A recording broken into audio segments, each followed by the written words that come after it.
صدائے حق جو چینل ہے وہ ہے صدام میڈیا۔ الحمدللہ بکرۃ واسیلا والصلاة والسلام علی محمد وآلہ واصحابہ سلاما جمیلا، اما بعد، قال النبی صلی اللہ علیہ وسلم لکل شیء علم ولم الایمان صلاۃ۔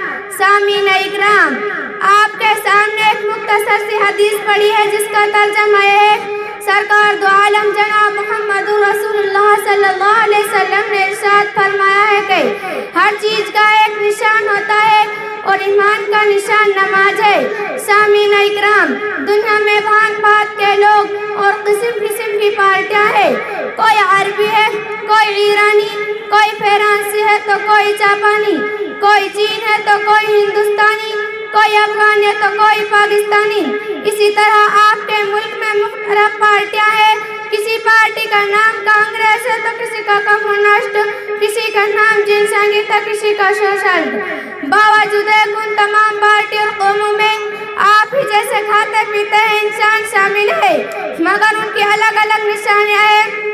آپ ان نشانیوں کو دیکھ کر معلوم کر لیتے ہیں فلاں کہاں کا رہنے والے، یہ فلاں کسی پارٹی سے تعلق رکھتا ہے۔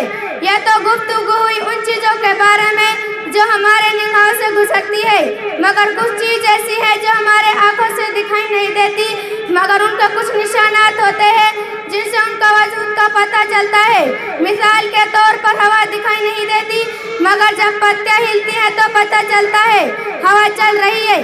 اسی طرح کفر، نفاق، فسق، ایمان جیسی چیز ہماری ظاہری آنکھوں سے نظر نہیں آتے، مگر کچھ علامات ایسی ہیں جن سے ہم پہچان جاتے ہیں کہ کون منافق ہے اور کون منافق، کون مومن ہے اور کون فاسق۔ اس حدیث میں ایمانداری کی نشانی بتائی گئی ہے کہ وہ نماز پڑھتا ہے، روزہ ہے، چند مخصوص دن کے لیے زکوٰۃ ہے، صرف دولت مند کے لیے۔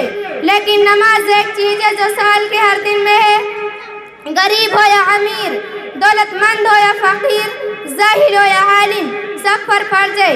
یہی وجہ ہے کہ تاجدار مدینہ فخر جناب محمد رسول اللہ صلی اللہ علیہ وسلم نے ارشاد فرمایا ہے کہ من ترک الصلاۃ متعمدا فقد کفر۔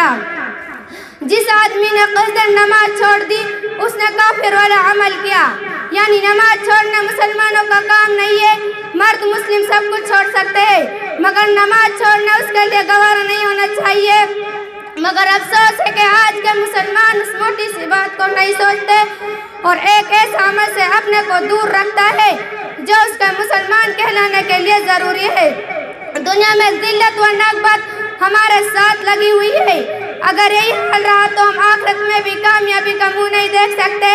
ہمارا کام کہلانا ہے، کاش کہ آپ سنیں اور اس پر عمل کریں۔ وآخر الدعوانا الحمدللہ رب العالمین۔